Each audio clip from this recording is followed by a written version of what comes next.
Scott Dietrich was like, hey, I heard you do this trick. I was like, oh, I've never actually done it. It's not even a trick, right? The very first ones were shooting 16mm film, so that's always on the filmer's mind, because it was a bootleg they found. The legal department found that. Trying to figure out how to film. It's got me thinking like, oh, what else could we do? That's what I'm thinking. Is there more to the monster? It was definitely not a big deal. Like, here's your first board, son, kind of thing. It was more like there was just always a skateboard around. There was my brother's or mine. There's one down the sewer and then another one shows up. But like, I surfed, swam, played ice hockey since I was 5. And so a skateboard was just part of the quiver of things to do. But it was always there and you could always do it. So I did it more and more and more. And so it's all pretty organically. None of it was real planned out. There was no skateboard professional. I just saw the Pepsi team come to my elementary school. I was like, yeah, I'll do it. I was as good as those guys then. And like, yeah, I think I could do this. But, you know, I had no idea what that meant. There wasn't a plan B. It was, we'll figure out plan B when we need a plan B, but we never needed a plan B. Because I knew it was what I wanted to do. Like, could I do it? Would I be able to pay bills and like feed myself? That always felt like skimming on the surface. But yeah, no, I was all in from the get-go. The very first ones, I mean, it wasn't even video, it was film. We're shooting 16mm film, so that's always on the filmer's mind, because there's a time, budget, sensitivity. Scott Dietrich and the crew were always really cool about it. They didn't stress too much about burning film, and you know, now you don't even have to think of it. Yeah, we've just filmed, you can see, like, filmed in a day. Right, 2 days maybe. I felt a little bit of that modernity kind of creeping in, because it was like it was actually for a Transworld, the interview. It was done and I was like, oh, can we get one last shot? And it's the ollie to backside grab on the Venice hit. So it was kind of like, can we just do, I promise I'll wake up early if you want morning light, I'll just want to get this one shot. But I can see how that turns into 2 years before you know it, because it's things you actually want to get. Before I felt like, oh, I was just kind of showing those guys around my spots, or here's what I've been doing kind of stuff. It never occurred like, oh, you should get your best tricks and, you know, always elevate and keep a library of awesomeness. But it was just kind of just go skating. You can see that in the first ones. There's probably some photos of like trying to figure out how to film. A little bit, I think it was Tony Roberts is doing the follow, and like that makes sense. But like the remote control buggy, literally trying to follow at the beach curves, broke the lens like the first go.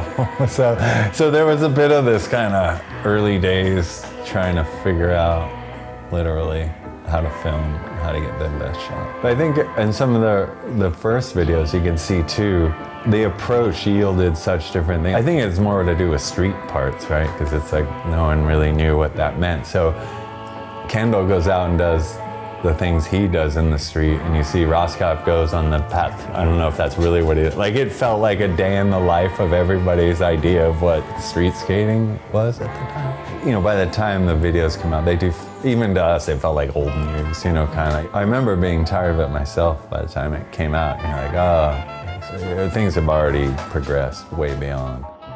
Part of it was skateboarding because so much was using my image and my name, like for graphics and magazines. So that, I think it was wanting to like control that a bit, to learn graphic design, to learn how to lay things out, and even branding, like what does it mean to have your name out and why the hierarchy. So I was thinking about that as a teenager because I had it.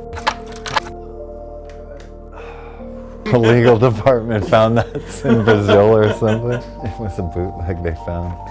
I'm sure I would have figured out something, but I want to do more paintings and sculptures, but it feels like a good time with just my age, now I'm 50s, and feel really confident about laying down more paint and ink and exploring that side because of the simplicity of the materials and sort of paint and canvas and pen and paper and like pencil.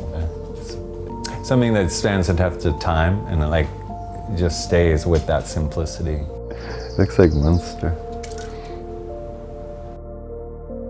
This is the original Phillips inking, like his hand touched that. I have it, but you could go to the NHS Skateboard Museum once you set your appointment, and you can see where it's not, and you can see the printout. Also, it's the one with the misspelled. It says Monka. Because I've seen online too, people like, how in the world did it get misspelled? How did it go through? And it's like, yeah, they forgot the I. Pre-spell check. So I was online going down a nostalgia trip, and I saw he had it. It wasn't for very much money, but a guy had bought it, and I talked to Jim. I was like, oh, Jim, I'd really love to have my very own artwork that you did. And he was like, oh, some guy bought it, but he hasn't picked it up yet, and he hasn't paid me yet. And it's been like a year or something. And so he was like, let me talk to the guy. And he was like, okay, it's a done deal. You can have your artwork, but I had to give him like some crazy amount of art, like the Screaming Hand original and something. I was like blown away at how generous he is. But anyway, I ended up with this.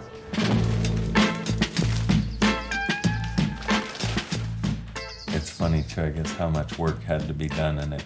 It's only a little different, but different enough, I think.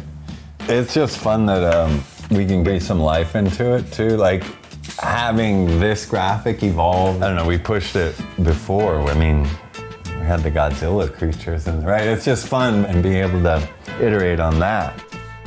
We've done a lot of reinterpretations. I think we've had a lot of other artists have their take on it, but we never went back to the original and done exactly what needed to be done on it. It was super fun to go back to. It's got me thinking like, oh, what else could we do? That's what I'm thinking. Like, oh, we could figure out more. Maybe is there more to the monster? My favorite stuff was coming out of Phillips studio, as far as just lineage and sort of this like, oh man, it was always the stuff that was coming out of the Phillips studio. I mean, I love any Corey O'Brien ones, but the one that really stands out is the Hosoi one he did. I think it's all different things that make his name, and it was all like done with, I think, 4-color process, so the screens were cut in a way. It's insane to look at, especially from a process-driven one. So you can look at it for hours with either kind of intention, so it's pretty neat. But I trip out on that standard. I think growing up with it, of what Santa Cruz created, and even having the stickers from back then, the silk screen clear stickers, you could be disappointed by a lot of other stickers like that aren't Santa Cruz. It's just that, like, that's a sticker. This, like the mailing envelopes, they're like covered in cartoon art. Pretty cool though. And I think they did a couple. There was like multiple.